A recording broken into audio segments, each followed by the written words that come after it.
Carbon fiber is an engineer's dream. Lightweight, yet incredibly strong. It's a string with thousands of parallel filaments. Multiple strings can be twisted into yarns, woven into fabrics, or molded with resin to produce materials called carbon fiber composites. Carbon fiber is 5 times stronger than steel, yet less than half the weight.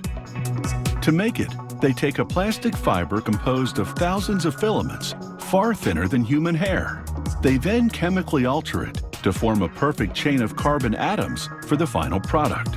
This mammoth machine lines up dozens of those fibers, which then travel through an oxidation oven for a couple of minutes. The oven temperature, about 480 degrees Fahrenheit, prompts the fibers to pick up oxygen molecules from the air. This rearranges the fiber's atomic structure, rendering them resistant to high heat. As the fibers oxidize, they change color to eventually turn black. They're now primed for the next process, carbonization. Furnaces heat the fibers in an oxygen-free gas mixture.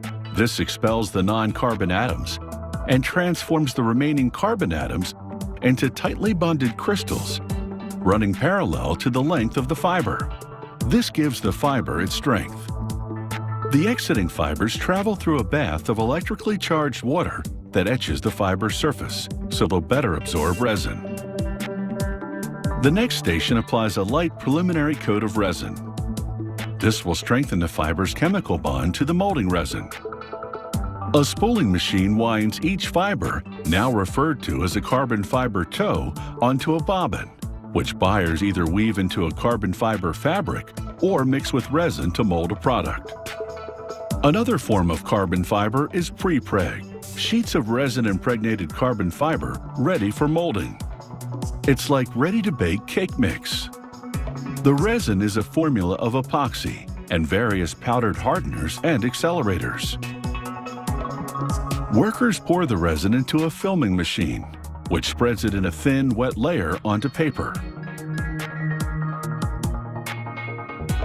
The paper is pre-treated with a release agent to prevent the final product from sticking, like spraying a baking pan with non-stick coating. Another machine, meanwhile, groups 200 to 300 carbon fiber toes into a giant band of fibers called a web.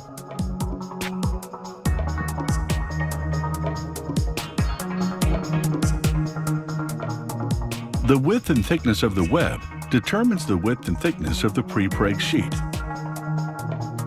Workers mount 2 rolls of resin-coated paper onto the resin impregnation machine. A heating element warms up the web as it enters to facilitate resin absorption.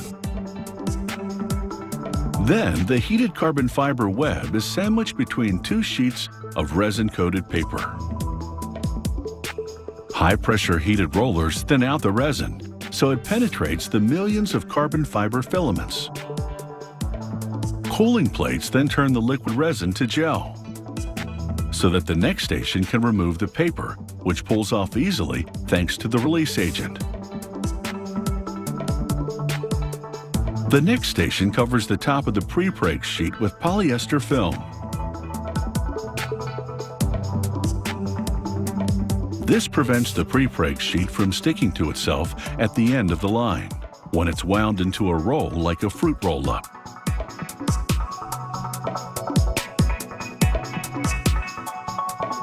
In the factory's lab, technicians run quality control tests on pre-preg samples. First, they weigh the sample. Then they wash off the resin with chemicals and weigh the sample again. This verifies whether the ratio of carbon fiber to resin is correct. The lab also analyzes samples of composite, carbon fiber reinforced resin. In this tensile strength test, the computer measures how much strain the sample withstands before breaking. Such testing ensures the carbon fiber delivers optimum strength, durability, and heat resistance, whether it's used to make an auto part, a wind turbine blade, or a golf club.